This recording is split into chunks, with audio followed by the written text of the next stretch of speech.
ਜਿਹਨੂੰ ਆਪ ਨੂੰ ਅਲਫ ਨਾ ਪੇ ਆਵੇ ਇੰਗਲਿਸ਼ ਮੀਡੀਅਮ ਟਿਊਟਰ ਨਹੀਂ ਹੋ ਸਕਦਾ।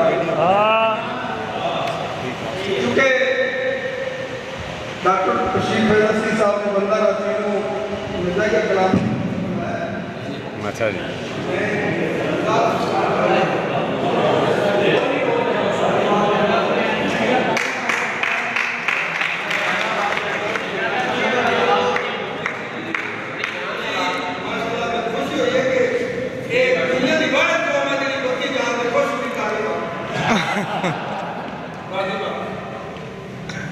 ਜਿਹਨੂੰ ਆਪ ਨੂੰ ਲੱਗਣਾ ਵੇ ਆਵੇ ਇੰਗਲਿਸ਼ ਮੀਡੀਅਮ ਟਿਊਟਰ ਨਹੀਂ ਹੋ ਸਕਦਾ। ਉਹ ਬੜਾ ਮਾਰਨੇ ਛੱਡਦੇ ਨਾਮ ਦੀ ਨਾਂ ਦੇ ਚੱਕਰ ਨਹੀਂ ਤੇ ਟਿਊਟਰ ਨਹੀਂ ਬੜਾ ਮਾਰਨੇ ਛੱਡਦੇ ਨਾਮ ਦੀ ਨਾਂ ਉਹ ਸੈਕਟਰੀ ਸਕੂਟਰ ਨਹੀਂ ਹੋ ਸਕਦਾ। ਹੁਣ ਨੌ ਦਿਨੀ ਬਹੁਤ ਬੜੀਏ ਐਂਬੂਲੈਂਸ ਦਾ ਉਧਰ ਵੀ ਹੋ ਸਕਦਾ। ਅੱਖਾਂ ਚਿੱਟਾ ਵੀ ਤੂੰ ਚਲਾਉਣ ਕੱਢੇ ਤੇਰਾ ਵੀ ਕੰਪਿਊਟਰ ਨਹੀਂ ਹੋ ਸਕਦਾ। ਵਾਹ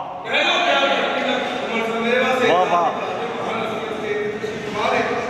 और ਇਹਨਾਂ ਦੀ ਜ਼ਿੰਦਗੀ ਵਿੱਚ ਮੈਂ ਲੱਖਾਂ ਤੇ ਕਰੋੜਾਂ ਵਾਰ ਕਦੇ ਵਾਸੀ ਸਾਹਿਬ ਨੂੰ ਜਨਾਬ ਐਜ਼ ਅ ਅੱਲਾਹ ਕਰੇ ਇਹ ਮੇਰੇ ਵੀ ਤਿਆਰ ਕਰਦੇ ਨੇ। ਅੱਛਾ ਚੱਲ ਪਹਿਲਾਂ ਕੰਮ ਕਰਨਿਆ ਵਾਹ ਵਾਹ ਵਾਹ ਵਾਹ। ਪਹਿਲਾਂ ਕੰਮ ਕਰਨਿਆ ਜਲਦੀ ਕਰ ਤੇਰੀ ਛੁੱਟੀ ਲੰਘਿਆ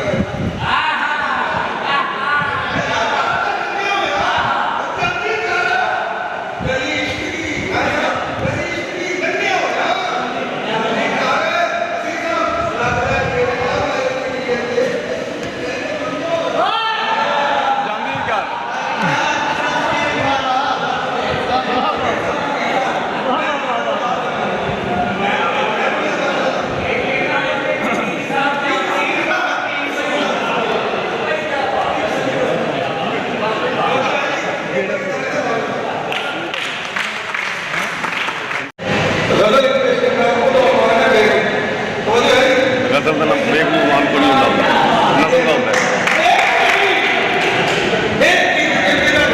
ਨਸਲ ਦਾ ਨਹੀਂ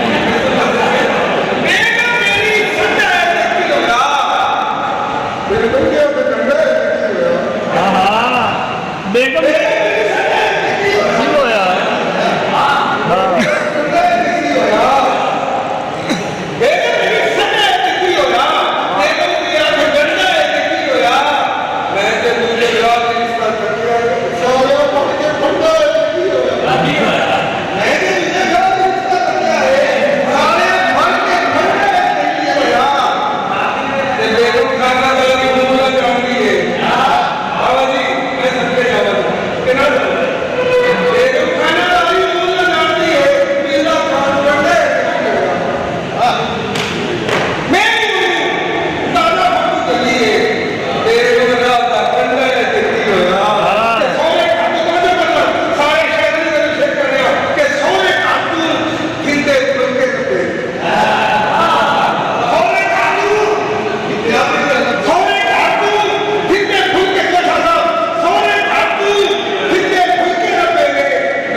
बेगम देखा